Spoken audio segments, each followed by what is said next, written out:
Muito bem. Olá, bom dia a todos, ou boa tarde, ou boa noite. Não sei exatamente o momento em que você estará ouvindo essa aula. E bom dia e boa tarde, ou não, aqui é bom dia. Bom dia para aqueles que estão aqui na live neste momento. Então, hoje nós vamos avançar no estudo do santuário.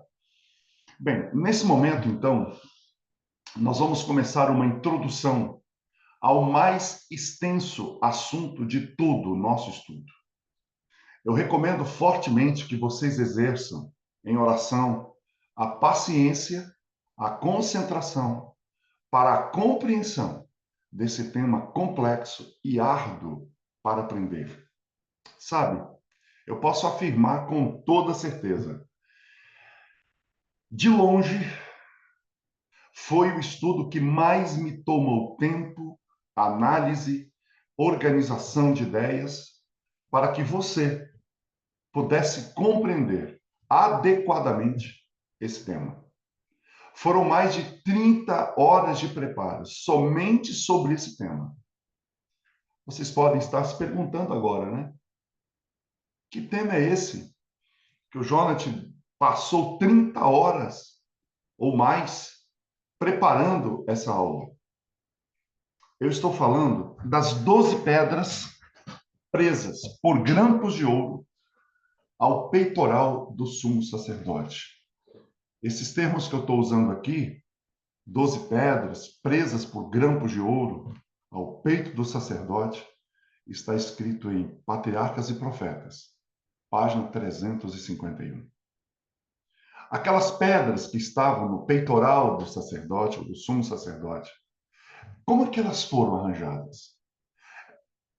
Elas foram arranjadas e representavam as tribos, elas foram arranjadas no peito, de tal forma que elas representavam as tribos ao redor ou acampadas ao redor do tabernáculo, cada uma posicionada pela bandeira da casa do seu pai.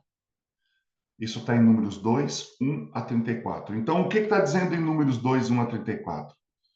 Que do mesmo modo que as tribos foram arranjadas ao redor do tabernáculo, aquelas pedras também foram arranjadas levando em consideração esse desenho, essa arquitetura da formação do acampamento de Israel ao redor do tabernáculo.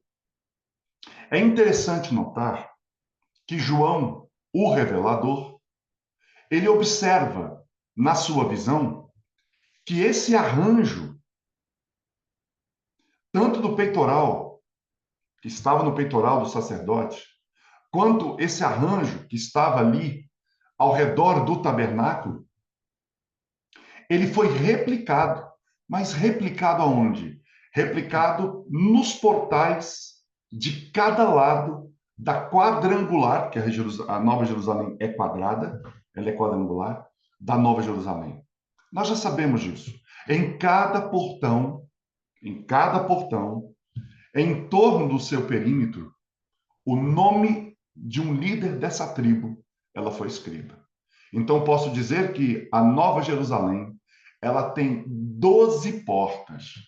E em cada porta está escrito um dos nomes dos filhos de Israel.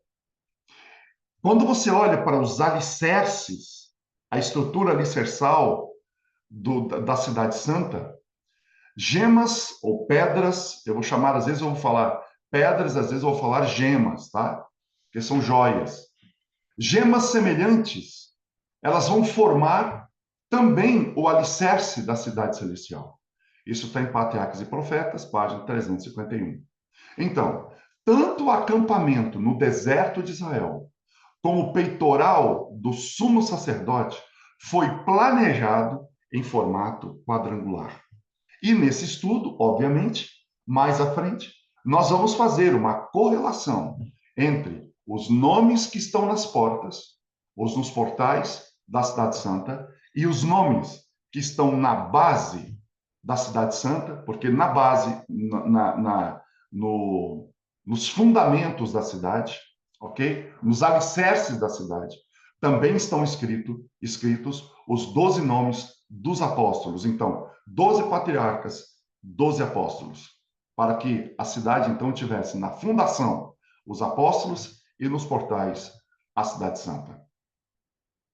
Quando eu olho para esse formato quadrangular, e eu olho essas pedras, né, no peitoral do sacerdote, eu fico às vezes pensando, né, quando a gente associa a tudo que a gente aprende no santuário e aquilo que acontece no decorrer de toda a história bíblica, e essa correlação que a gente faz entre o santuário e aquilo que você estuda em Paulo, nos evangelhos ou em qualquer outro livro da Bíblia, será que não é por isso que João o Batista, será que é isso que ele tinha em mente quando ele falou assim?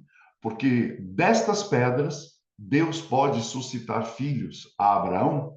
Eu já pensei nisso, sabia? Isso está escrito em Mateus 3:9. Será que quando ele apontou, obviamente que ele deve ter apontado para as pedras no deserto, mas para dizer isso, será que ele não estava se referindo a essas pedras na cabeça dele? Não tinha essa ideia que no peitoral do sacerdote haviam pedras e nessas pedras estavam representando ali os nomes dos filhos de Israel? Bem, esses 12 chefes tribais, né, que ali é Simeão, Rubem, Zacar, Zebulon, Naftali, Asher e Zebulon, enfim, Efraim e tudo mais, será que esses 12 tribos, chefes tribais, representativos, porque eles representavam alguma coisa, que acamparam ao redor do tabernáculo e cujos nomes foram escritos na Cidade Santa, será que eles não são tipos de caráter de toda a semente de Abraão? Porque quando Paulo fala a respeito da semente de Abraão, ele não está falando apenas do povo de Israel.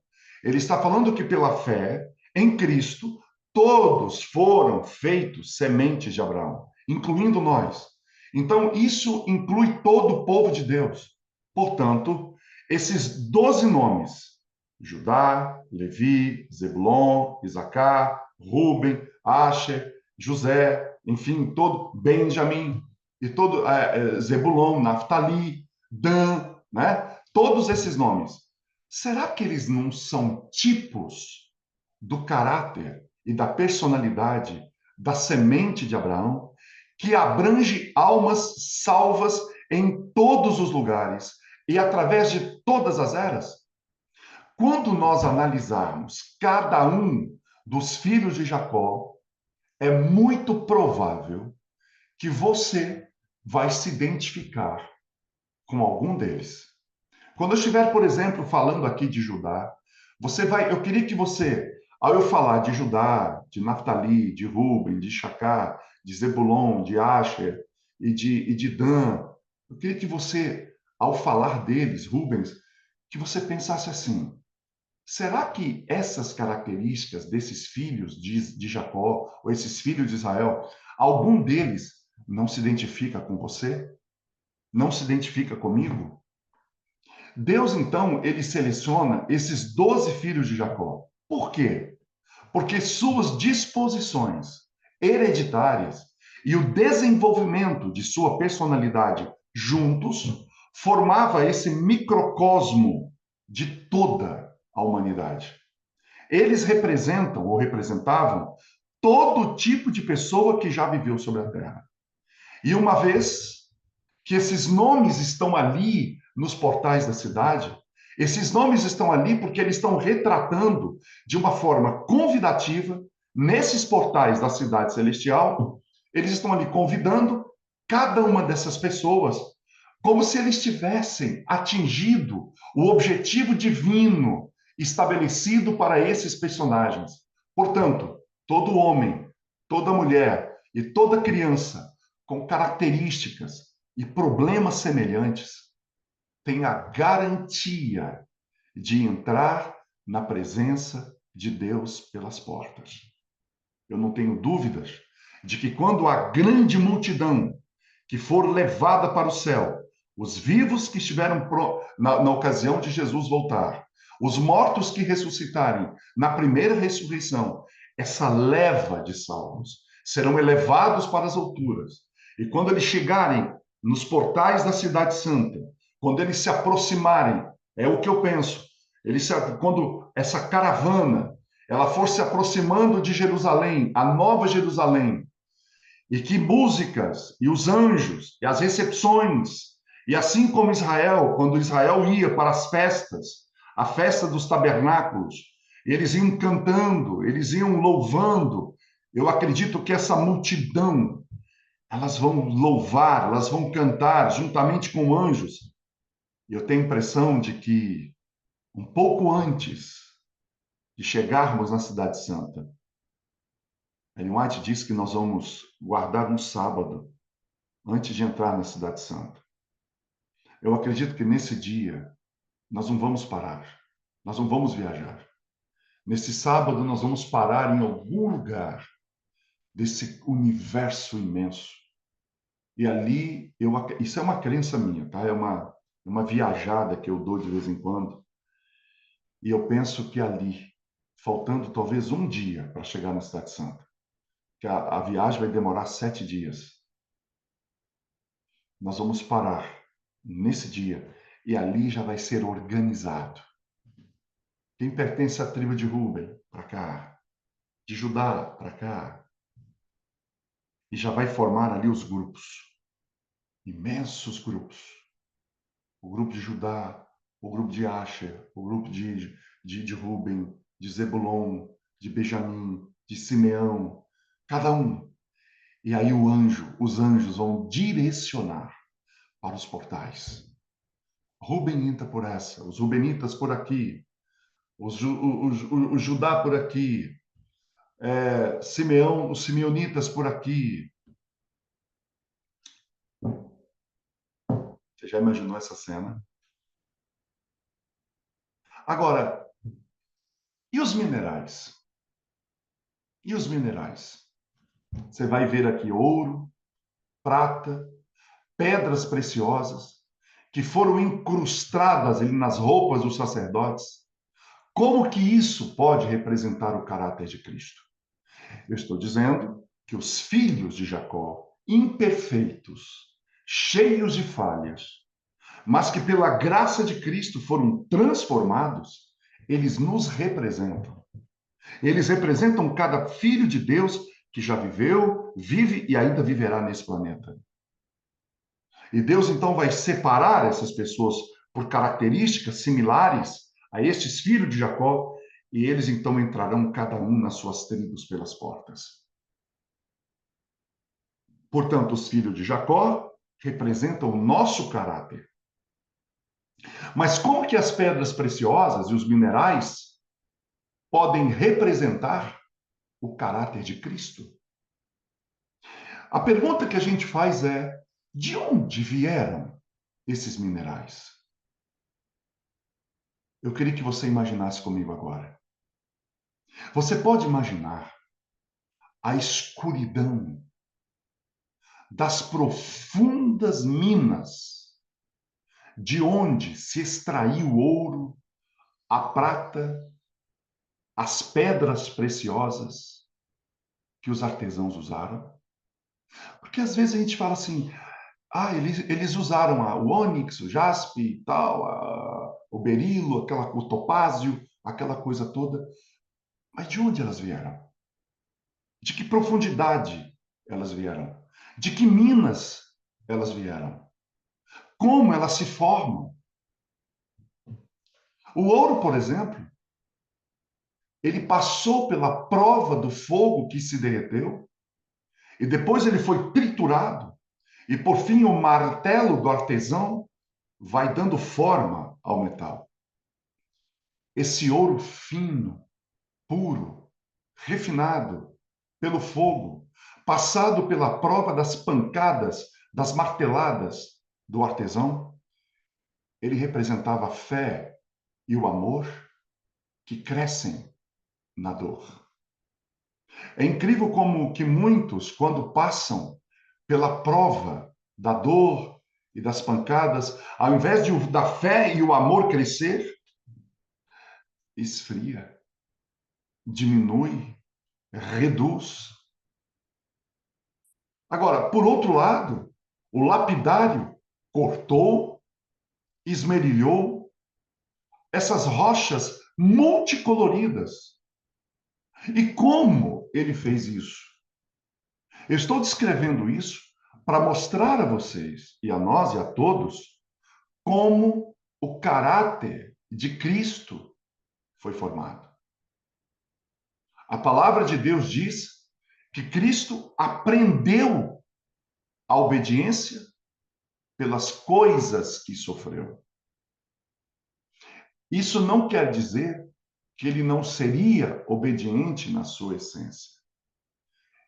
Isso aqui está dizendo que ele foi criando uma casca grossa, que ele foi criando uma resistência cada vez maior ao pecado, a partir das provas e das vivências e das experiências que ele passou nessa terra.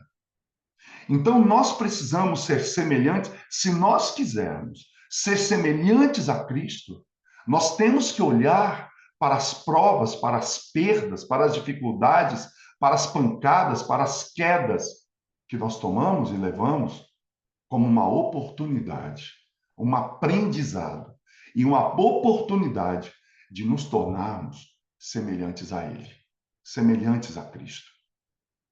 Porque se o ouro passou pelo fogo, se o ouro passou pela prova, se o ouro passou pelas batidas, pelas pancadas do martelo, e isso fortaleceu a obediência de Cristo, isso também tem que acontecer conosco. Agora, não foi só o ouro. Vamos pensar nas pedras. Essas pedras das quais nós falaremos nas próximas 2 ou 3 aulas. Primeiramente, ele corta, ele esmerilha, ele corta a rocha, depois ele esmerilha essas rochas multicoloridas. E como é que ele fez isso? Bem, ele pressiona as pedras, uma contra a outra, em movimento, numa roda giratória. Então pensa, há uma roda giratória, que também é uma pedra, ela vai girando, girando, girando, girando, e ele vai pegando aquelas pedrinhas, aquelas pedras multicoloridas, e ele vai ali colocando essas pedras contra essa pedra giratória. Provavelmente essa pedra giratória é uma pedra áspera, é uma pedra cheia de aspereza, vamos dizer assim, é como se ela tivesse pequenas saliências. E agora essas saliências rodando, girando, ele vai colocando essas pedras ali, ele vai dando polimento, vai tirando as arestas, até que ele consiga o polimento perfeito. É só assim que essas pedras brilhantes, em sua capacidade, em seu potencial, ele transforma esse potencial em performance, esse potencial em algo visível, em algo contemplável, em algo verificável, que são essas flores brilhantes, essas gemas brilhantes dessa luz que sai de dentro delas agora, essa luz que foi petrificada. O que essas pedras petrificadas ou preciosas elas representam? Elas representam as boas obras de Cristo. Isso está escrito em Patriarcas e Profetas, na página 410. Nos ombros, já falamos disso, mas é importante retornar a isso. Nos ombros do sumo sacerdote haviam 2 pedras preciosas de ônix. E o Senhor exigiu que Bezalel gravasse nessas pedras os nomes dos 12 filhos de Israel, arranjados segundo a ordem de nascimento de cada um deles. E a pergunta é: por que foram colocadas em ordem do seu nascimento? Será que Deus estava dando mais importância a uns do que outros? Será que o Senhor faz acepção de pessoas? É claro que não. Na verdade, esse arranjo retrata os filhos de Israel sendo apoiados pela força do sumo sacerdote desde o momento em que nasceram. É por isso que eles são colocados ali em ordem de nascimento. É porque é como se Cristo estivesse dizendo assim: eu coloquei você sobre os meus ombros de poder desde o dia que você nasceu. Em ordem de nascimento. Esse símbolo de pedra sobre os ombros, ela foi retratada na parábola do bom pastor, onde a ovelha errante, que representava também os filhos de Israel, foram trazidos nos ombros do sacerdote, nos ombros do pastor, o local perfeito, onde o pastor, o bom pastor, carrega suas ovelhas perdidas para o redil celestial. O Senhor também ordenou que os seus nomes, além de serem escritos nas duas pedras de ônix, também fossem gravados em pedras preciosas que estariam sobre o coração do sumo sacerdote. Olha como esse ato mostra como o Pai Celestial, ele cuida da sua noiva. Estar sobre o coração significa que este é o lugar do amor. Desse modo, ou seja, quando você coloca as pedras sobre o coração do sumo sacerdote, você está retratando ali toda a afeição do sumo sacerdote, desde o momento em que foi organizado o povo de Deus, seja como povo da aliança, ou seja, como o representante do Israel espiritual, que é a igreja de Cristo. Essas pedras rochosas, elas eram presas no peitoral e nas dragonas por dedos de ouro puro. Esse quadro representa o mercador divino se oferecendo para vender esse precioso metal aos seus clientes pobres e miseráveis, cegos e nus. Mas uma venda sem dinheiro. Ele diz: vinde e comprai, sem dinheiro, sem prata, sem ouro, azeite. Vinde, comprai pão, comprai vinho, sem azeite, de graça recebeste, de graça dai. Por isso que este canal que está sendo gravado, esses vídeos, tem o nome de É de Graça, porque é de graça e sempre será de graça. O ouro puro da sua fé e o amor são gratuitos, ou são garantidos para ele, por ele, perdão, como presente. São gratuitos e são como presente.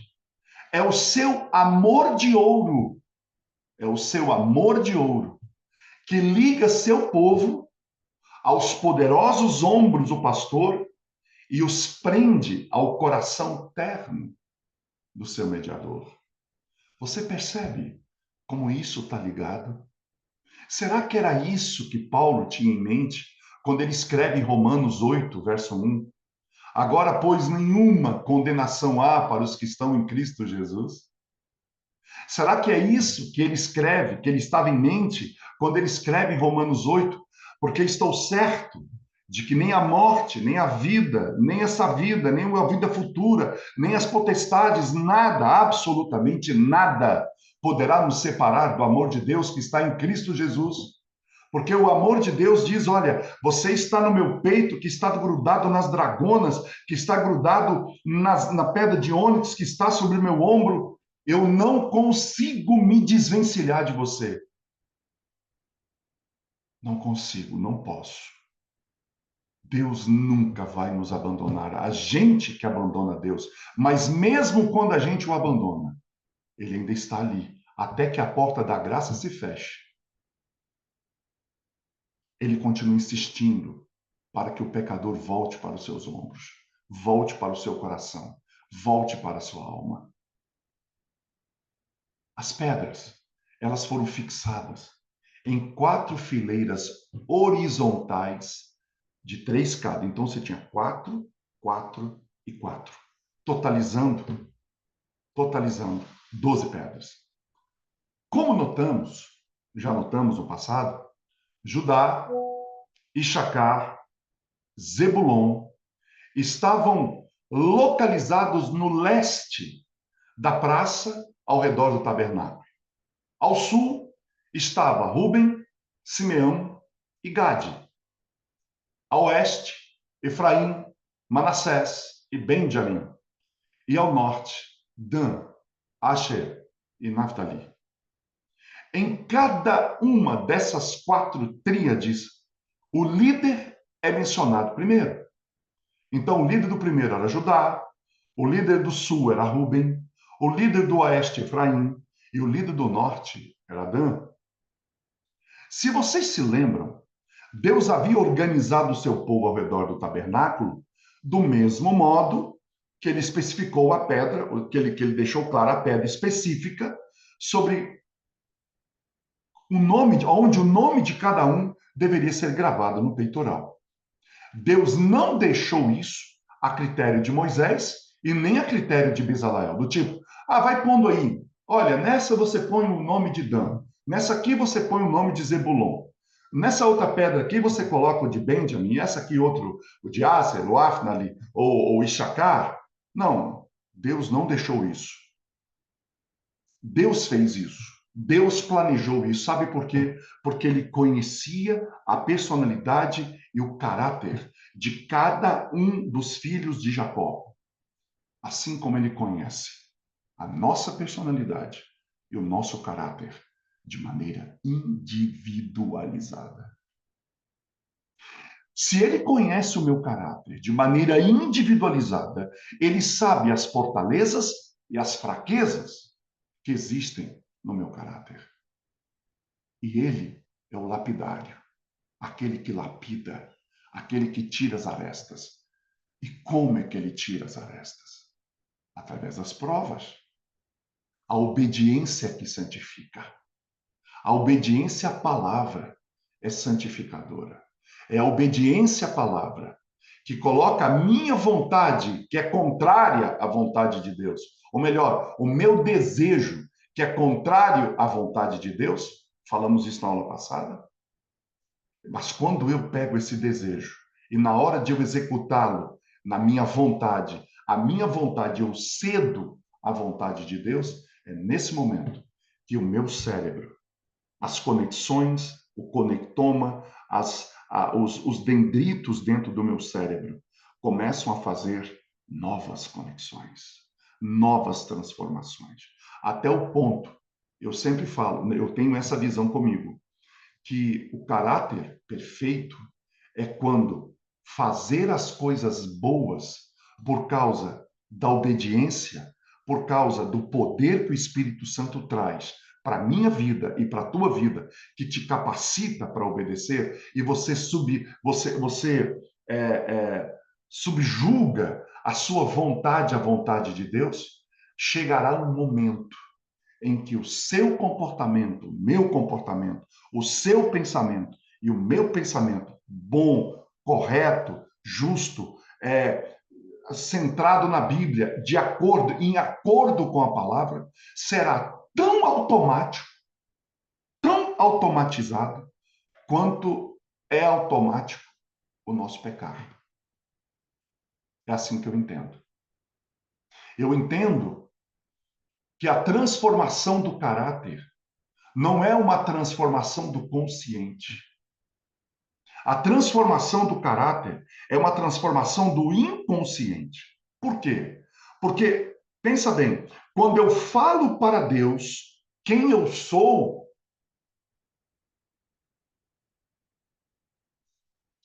eu estou falando apenas 5% do que eu sei sobre mim. Os outros 95% eu já faço automático, nem passa pelo crivo da consciência, e eu nem sei que eu sou assim. É por isso que o salmista, ele diz, sonda-me, ó Deus. Sabe por que ele pede Deus para sondá-lo? Porque ele não tem nem poder para sondar. Quando ele fala, sonda-me, ó Deus, esquadrinha meus pensamentos. Quando ele diz, vê se há em mim algum caminho mau. O que, que ele está dizendo? Olha, Senhor, para mim, avalia meus comportamentos automatizados, aqueles que eu já nem penso mais para fazer, e vê se isso é mal. E me diz, me fala, me mostra. Como é que Deus faz isso? Como é que Deus sonda? De várias maneiras. Às vezes ele sonda isso em nós através de uma pessoa que chega e diz assim: Jonathan, já percebeu que você age assim, assim, assim, assim, sabe? Você já notou que esse comportamento em você não combina com você? Às vezes Deus faz isso com a própria palavra dele. É assim que a gente deveria ler a palavra, olhando para a palavra como se fosse um espelho e perguntando a Deus, Senhor, eu ainda tenho isso em mim? Quando Paulo começa a mencionar ali em Gálatas os frutos da carne, você tem O que olhar para aqueles Edivaldo, frutos da carne. Edivaldo Oi, oi, Muniz.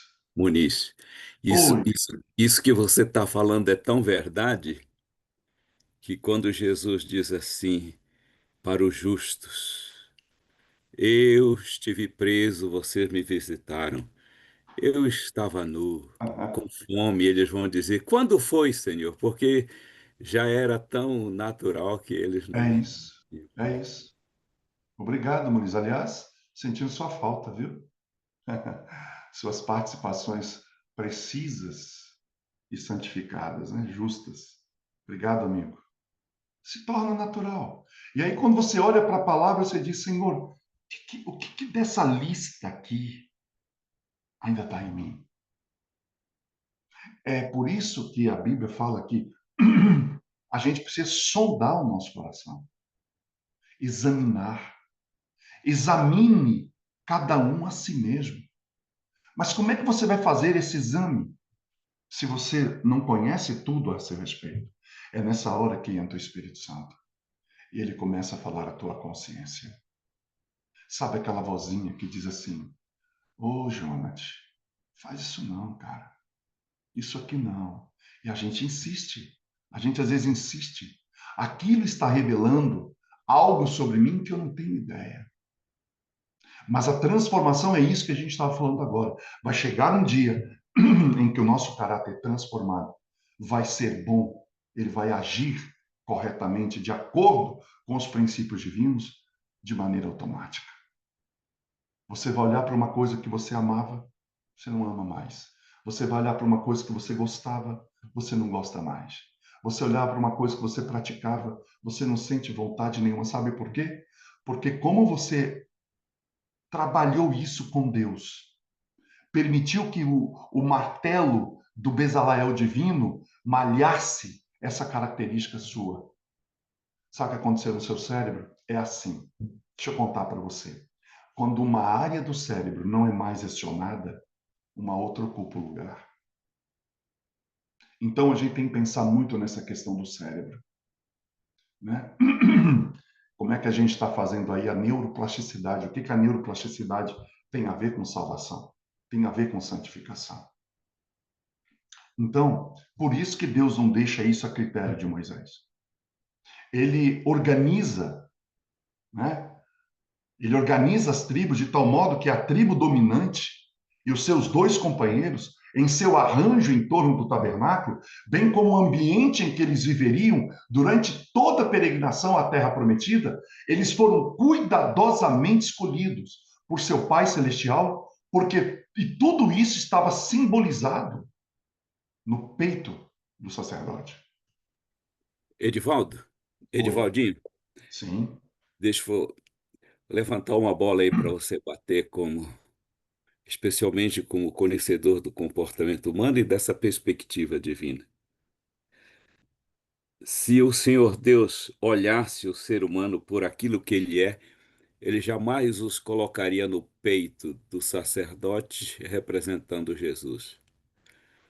Mas ele o colocou ali para dizer: olha a perspectiva segura que eu tenho de vocês, como preciosos burilados e santificados.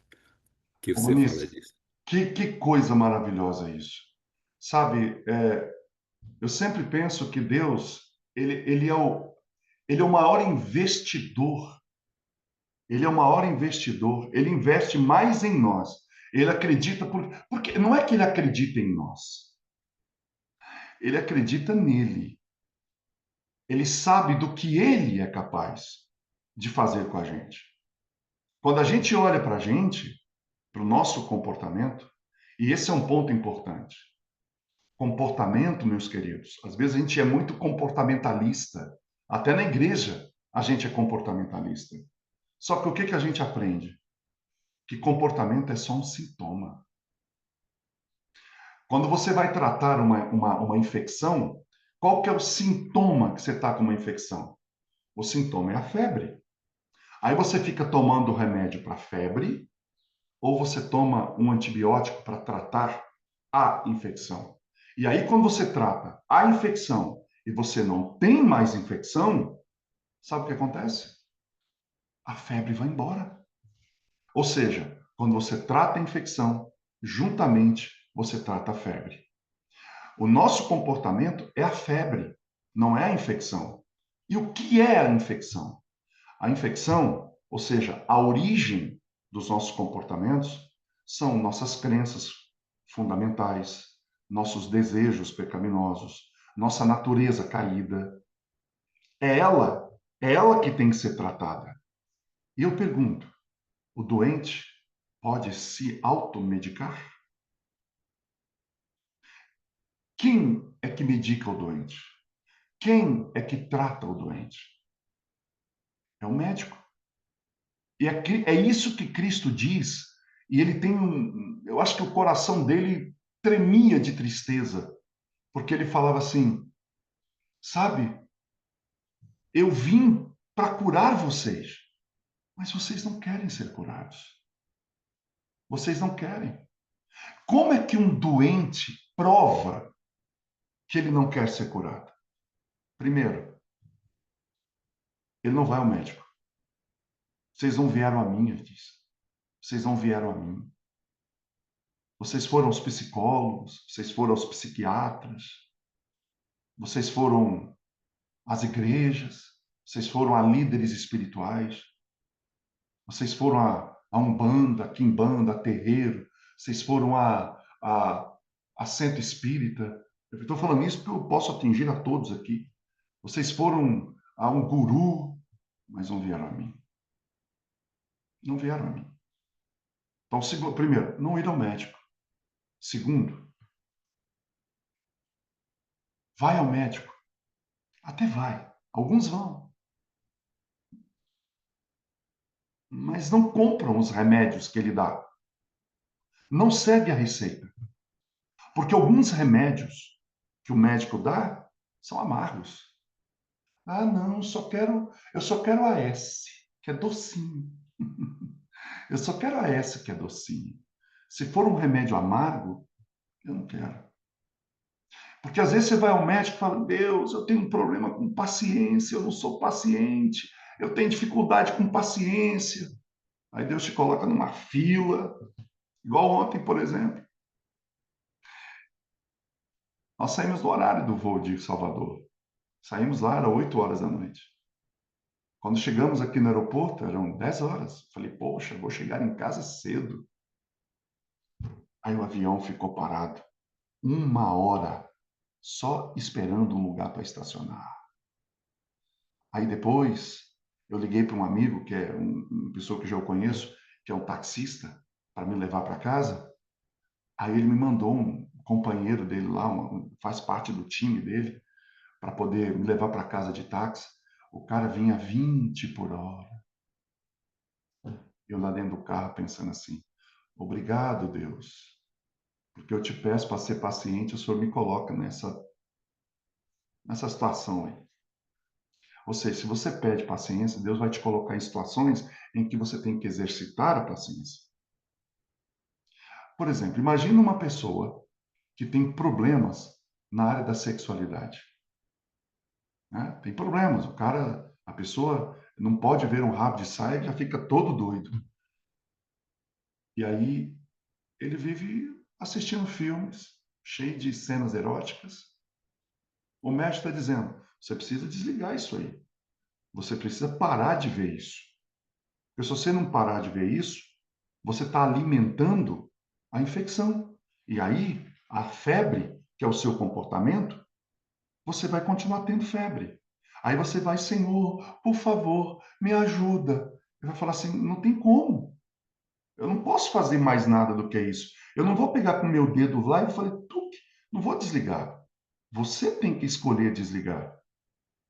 Agora, a hora que você desligar, a hora que você parar de ver, aí eu vou perceber que você está seguindo a receita do médico. Então, quais são os remédios amargos que Deus dá para a gente e que às vezes a gente não quer tomar? Às vezes é um chefe complicado, às vezes é uma mulher difícil, um marido complicado, né? Um filho rebelde. Quando a gente está diante de situações que nos tira do nosso eixo, sabe o que está querendo dizer? Isso são os desafios que Deus está permitindo que nós passemos para definir em qual porta você vai entrar, colega. Então, eu sempre falo assim: a salvação já está garantida. Entrar na cidade já está garantido. A vida e a morte e a intercessão de Cristo garante o bilhete da entrada já está pago. Ele é seu. Eu te garanto isso, ele é seu. Sabe o que Deus está fazendo agora? Ele falou o seguinte: bem, eu vou lá, mando meu filho, pago a entrada, os caras estão, todos podem entrar no meu show. O meu show aqui, no bom sentido, não é um show do mundo, o meu espetáculo. Estou falando como se fosse um teatro, né? O meu espetáculo, que é a vinda de Cristo. Aquela coisa linda, músicas maravilhosas, o céu, aquela coisa maravilhosa que vai ser ruas de ouro, aquela coisa toda, casa de lindas, aquela mansão, isso já está tudo garantido em Cristo. Sabe o que Cristo está fazendo agora? Ele quer só definir em que porta você tem que entrar. Qual das 12? E é por isso que ele está trabalhando o teu caráter e o meu caráter, para que a gente tenha, se eu sou da tribo de Judá, que eu tenha o caráter de um Judá transformado. Se eu sou da tribo de Rúben, que eu tenho o caráter de Rúben transformado. Nós vamos olhar isso em detalhes nas próximas aulas. Se você tem o caráter de Asher, que você tem o caráter de Asher transformado. Aí você vai entrar pelas portas. Pelas portas. Não é uma só, são várias. Não é lindo? O estudo das pedras? Não é lindo isso? Então, a gente não pode considerar ou desconsiderar um fato relevante para entendermos o significado das pedras. Já sabemos que as bordas do peitoral, guarda isso, as bordas do peitoral eram formadas de uma variedade de pedras preciosas. Ocorre que esses mesmos tipos de pedras formam os 12 fundamentos da cidade de Deus. Quando João, em visão apocalíptica, vê a Nova Jerusalém, aliás, eu imagino, né, a emoção de João vendo a Nova Jerusalém, sabendo que a sua Jerusalém terrestre já havia sido destruída no ano 70. Então, ele enumera os fundamentos da Cidade Santa em ordem crescente. Ele começou do mais baixo e foi crescendo. Primeiro, segundo, terceiro. E os nomes dos apóstolos que foram escritos nessas pedras são listados 4 vezes e estão organizados em 3 grupos de 4. A mesma coisa das portas. As mesmas coisas do peitoral. Às vezes essa lista diverge um pouco, sabe? Mas, no geral, os líderes de cada grupo, contendo quatro apóstolos, são sempre Pedro, Filipe, Tiago e João. O primeiro, que é Pedro, o fundamento mais baixo, né? É o fundamento mais baixo. Interessante notar que essa lista está na mesma ordem em que Cristo enviou os seus apóstolos em missão, percebe? A mesma ordem da cidade santa é a mesma ordem que ele enviou os seus discípulos para evangelizar. Podem ler isso em Mateus 10, 1 a 5. Vai lá e confiram para vocês verem. Parece que também essa foi a mesma ordem utilizada para agrupar os apóstolos, né? Então, são essas pedras que são semelhantes, tanto no peitoral quanto nas fundações. Essas semelhanças formam o elo entre as tribos e os apóstolos. Embora esse agrupamento fosse como Deus gostaria que fosse, sabe o que aconteceu? A história mostra que a tribo de Dan acabou se perdendo e a Efraim caiu no esquecimento e outros tomaram o lugar deles. É muito triste saber que um dia Efraim e Dan tiveram seus nomes escritos no peito do sacerdote. E pela apostasia de Dan e pela falta de altruísmo de Efraim, eles ficaram de fora. Sabe, amigos, sabe uma das principais razões pelas quais Dan ficou de fora? Uma das principais razões pela qual, além da apostasia, os danitas eram apóstatas. Eles eram fofoqueiros. Eles viviam fazendo contendas dentro do povo de Israel.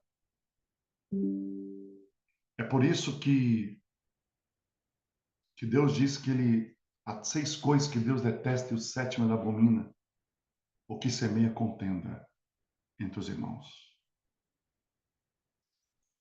Eu vou dar uma dica para você. Se alguém começar a falar mal de alguém na tua presença, fala mal, porque fulano é isso, fulano é aquilo, eu recomendo você fazer 2 coisas. Primeiro, é com educação dizer, meu querido, posso pedir um favor? Na minha presença, não fala mal de ninguém, não. Tá bom? Eu não quero saber. Não quero saber. Não é diferente de contar um caso, contar uma história. Olha, fulano de tal, assim. Isso é contar história, isso é normal entre nós. Eu estou falando de falar mal. Semear contenda. Sabe por quê? Porque se aquela pessoa está falando mal de alguém que não está presente, o dia que você não estiver presente, é muito provável que ela está falando mal de você também. Então tenha muito cuidado com as amizades que você tem com pessoas que falam mal dos outros. Não são danitas, não são confiáveis. É melhor você rever isso. Os eframitas ficaram de fora por uma razão muito simples. Eles, no processo ali de conquista de Canaã, os eframitas não queriam ajudar ninguém. Exclusivistas. Eu temo que a igreja adventista seja muito eframita. Muito eframita. Muito exclusivista. Nós temos os patriarcas. Nós temos os profetas. A nós pertence a promessa. Eu tenho críticas duras aos sistemas, inclusive ao nosso sistema. Ao nosso sistema. Entende? Ao nosso sistema. Mas nunca as pessoas. As pessoas são salvas por Cristo. Então a gente tem que pensar nisso.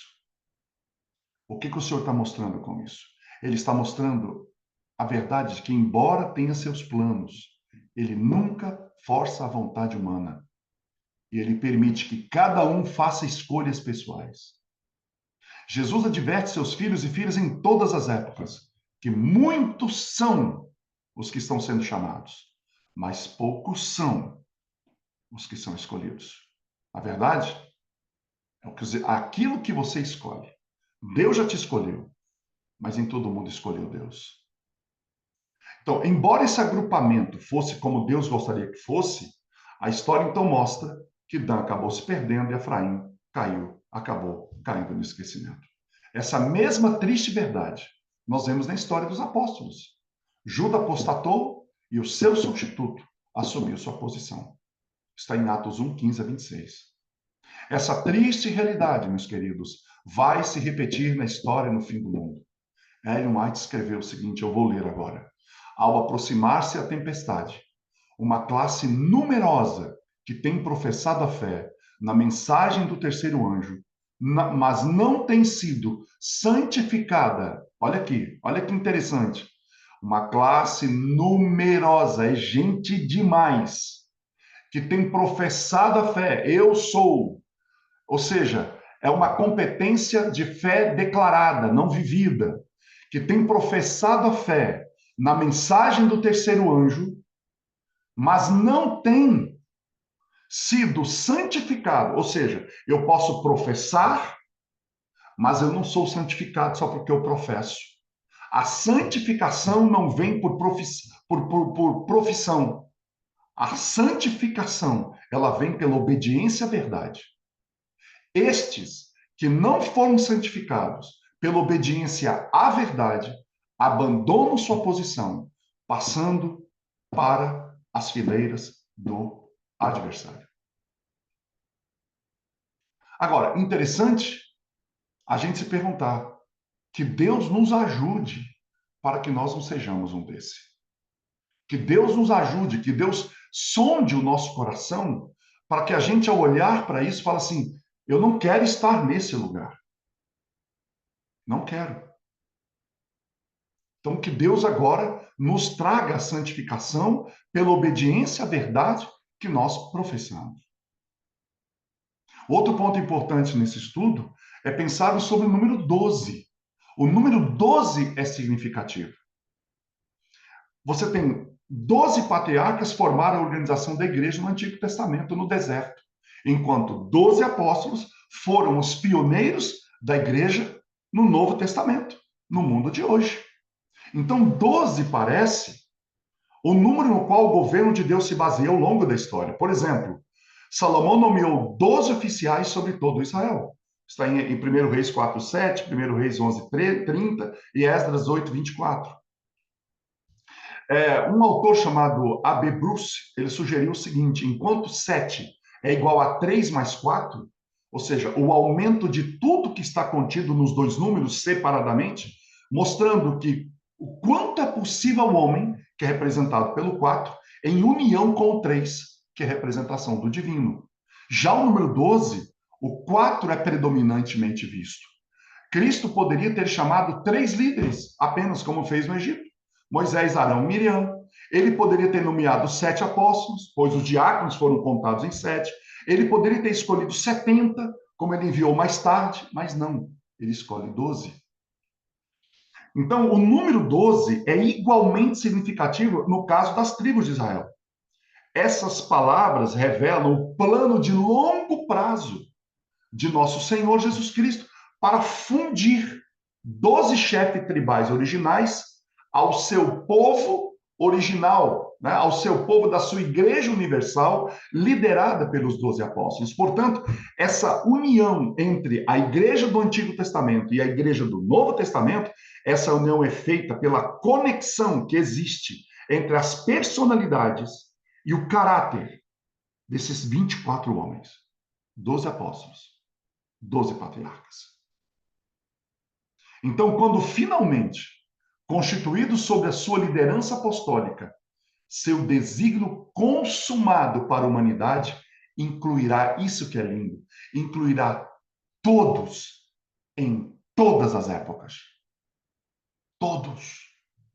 Por isso que o Muniz, inclusive, tem um sermão maravilhoso, que ele fala que Cristo produziu, executou, planejou o maior projeto de inclusão da história.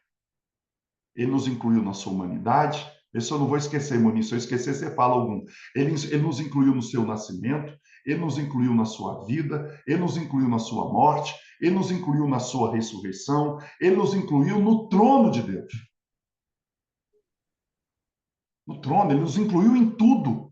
Por isso que Cristo é tudo em todos. Vamos alargar um pouco mais a compreensão das 12 tribos? Porque eu estou afirmando que as 12 tribos representam toda a humanidade. Tá bom, como é que a gente pode afirmar isso? A gente tem que dizer as coisas aqui, dizer, olha, eu estou dizendo isso porque eu estou baseado nisso. Então agora eu vou dizer aonde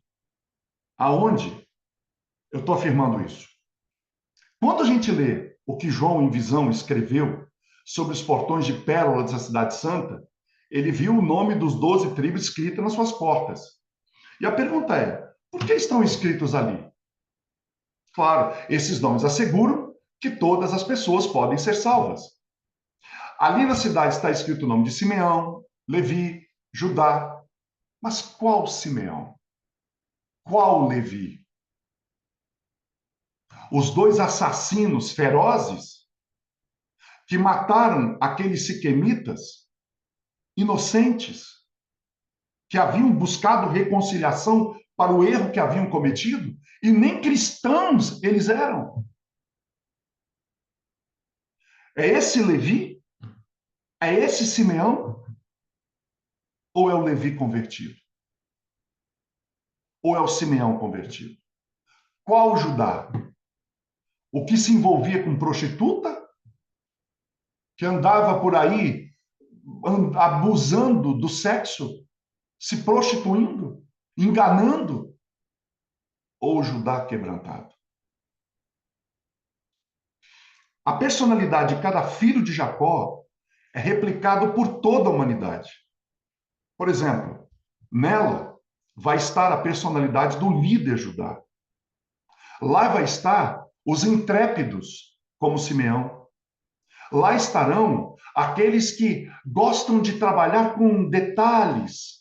É o gestor por aptidão, viu, Muniz? Aqueles que gostam de trabalhar com detalhes, com tarefas repetitivas, aqueles que são constantes, aquele senhor que fica ali na enxadinha, puxando, ou aquele artesão que fica ali dando forma ali, que provavelmente Simeão ia olhar e falar assim: meu Deus do céu, eu não dou conta disso aqui não, isso aqui é muito devagar para mim. Mas esses de personalidade laboriosa, que gostam dos detalhes, que gostam de ter sequência nas suas tarefas, vai estar representado por Zebulon. Então, quem vai entrar pelas portas? O próprio Senhor Jesus disse qual é a senha. Tem uma senha para entrar nas portas. Quer conhecer a senha? Eu vou te dar a senha. Você quer entrar pelaquela porta? Quer saber a senha? A senha está em Apocalipse 22:14. Bem-aventurados aqueles que lavam as suas vestiduras no sangue do Cordeiro, para que lhe assista o direito. Olha que coisa linda. A árvore da vida. E entrem na cidade pelas portas. Quem vai entrar lá? É o Judá prostituto? É o Judá lavado. É o feroz Simeão? Não, é o Simeão convertido. É o Levi assassino? Não, é o Levi quebrantado. O Levi lavado pelo sangue do Cordeiro. Essa é a senha.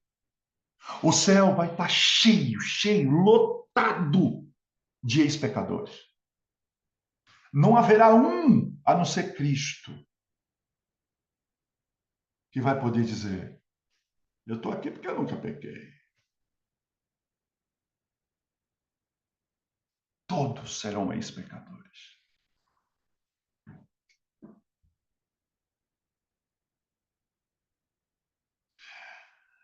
Esses nomes dos 12 patriarcas nas portas deixa claro que não há falhas hereditárias de caráter que excluam uma pessoa da presença de Deus permanentemente.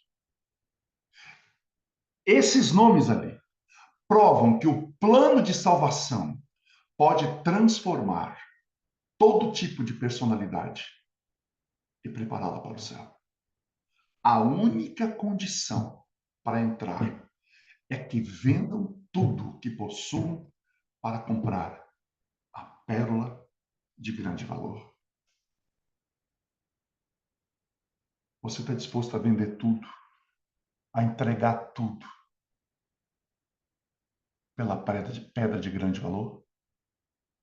Agora, já nos alicerces da cidade, os nomes dos 12 apóstolos deixam claro para toda a humanidade que somente aqueles que seguiram a Jesus e se tornaram seus discípulos podem permanecer seguros, porque foram edificados na rocha dos séculos. Esses 12 alicerces seguros do templo são eles que ligam as nações à grande casa de Deus no alto, unindo fé com trabalho imortal, judeu e gentil, no amor. Jesus não busca membros de uma denominação. Ele busca pessoas e as fazem discípulos. Então, quando nós olhamos esses 24 homens, 12 patriarcas e 12 apóstolos, eles representam cada personagem nascido de novo em toda a humanidade. Eles são um microcosmo da sociedade. Agora, existe uma ponte que liga os 12 do antigo com os 12 do novo. E sabe que ponte é essa? Essa ponte é a cruz do Calvário. É a ponte que liga os 12 líderes tribais e o seu povo com os 12 apóstolos e os seus seguidores. Então, os nomes ali gravados nas duas pedras, nos ombros da vestimenta do sacerdote, bem como nas 12 pedras que ele carregava sobre o coração, é a mesma história, só que contada de um outro jeito.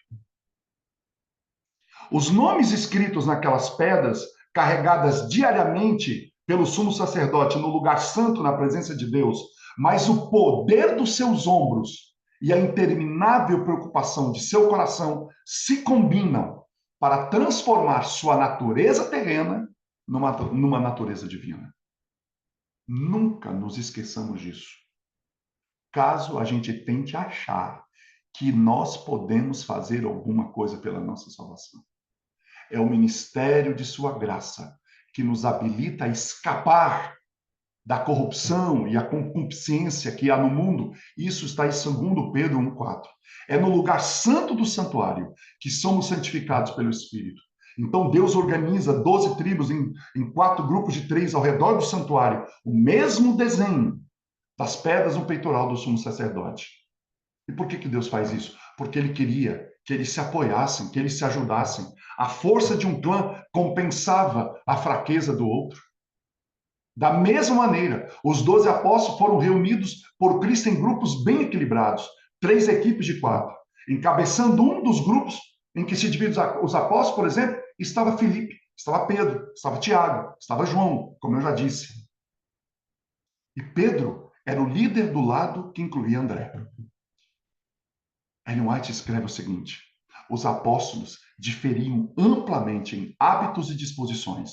Um era tímido, medroso, Filipe lento de coração, inclinado a duvidar, havia os ambiciosos e francos filhos de Zebedeu.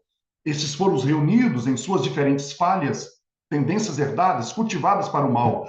Mas em e por meio de Cristo, eles deveriam habitar na família de Deus, aprendendo a se tornar um na fé, na doutrina e no espírito, como ferro afia o ferro, assim o homem, o rosto do seu amigo. Isso está em Provérbios 27, 17. Então, olhamos para a herança dos filhos da família de Jacó. Dos 12 filhos, 6 surgiram de Lia, de quem Jacó não gostava. Apenas 2 ou 3, se contarmos, talvez, Efraim e Manassés, vieram de Raquel, a quem Jacó amava profundamente. Veja como Deus é maravilhoso. Deus anula nossos gostos e desgostos para a sua glória. O destino do homem está em suas mãos, e assim aconteceu com os filhos de Jacó. Ninguém deve esperar uma prosperidade futura que não tenha relação com seu caráter presente. Vou repetir essa frase. Ninguém deve esperar uma prosperidade futura que não tenha relação com seu caráter presente, porque tudo que o homem semeia, ele ceifa. Então, desde o início, o Espírito Santo apresentou a história da salvação da humanidade para demonstrar que, à medida que o homem vive, sua posteridade viverá. E que o que os pais muitas vezes, e o que os pais fazem muitas vezes, é exagerado, né? É exagerado, como ferro afia o ferro. Assim, é exagerado em seus filhos. Sara deu a Abraão sua serva, e Leia e Raquel deram uma criada a Jacó, cada uma. Abraão pegou uma serva e Jacó dobrou a ofensa, ele pegou duas. Jacó enganou seu pai e ele mesmo foi enganado por Labão e Lia. Mas a cruz do homem, muitas vezes, se torna a sua coroa. Aliás, a coroa de espinhos que foi posta na cabeça de Jesus não foi feita ali. Ela não foi feita naquele dia. Ela começou a ser construída no Éden, quando Deus amaldiçoou a terra, dizendo que ela produza espinhos. Deus estava providenciando os espinhos que um dia fariam parte da coroa que seria colocada sobre sua própria cabeça. E o mais incompreensível é que ele já sabia disso. A maldição dos espinhos do primeiro Adão tornou-se a coroa de espinhos do segundo. Esse é o caráter de Deus. Deus transforma a maldição em bênção. Foi Leia, a feia, a não amada, que edificou Israel. Dela vieram os reis.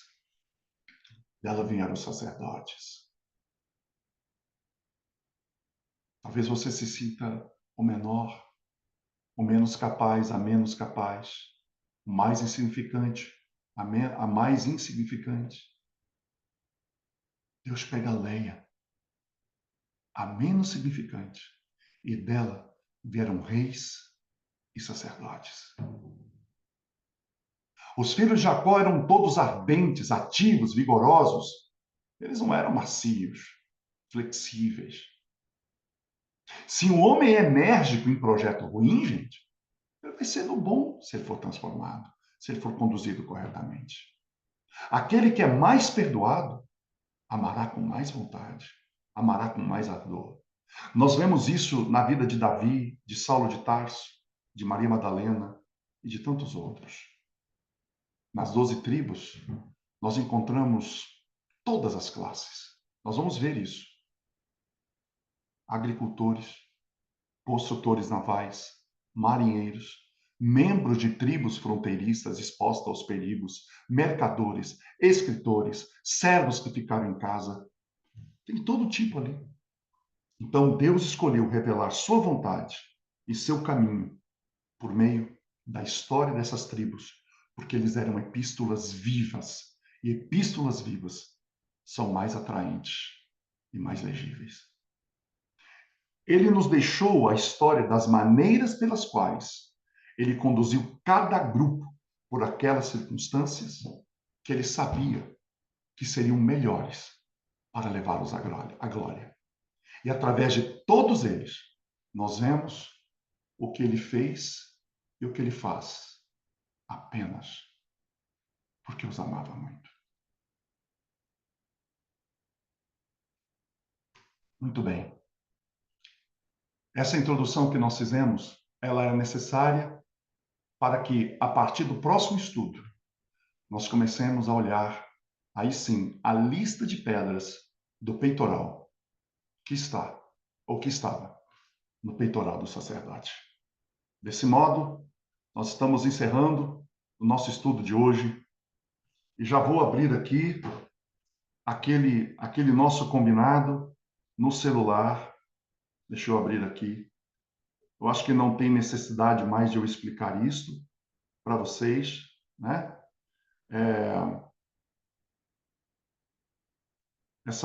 Esse pedido que eu faço para que vocês possam comentar ali o que vocês acharam desse estudo de hoje? O que vocês pensaram sobre esse estudo de hoje? Qual foi o significado, né, que esse estudo trouxe para vocês nessa manhã? E um detalhe muito importante, que eu sinto que alguns de vocês ainda não entenderam, então eu tenho que pedir de novo.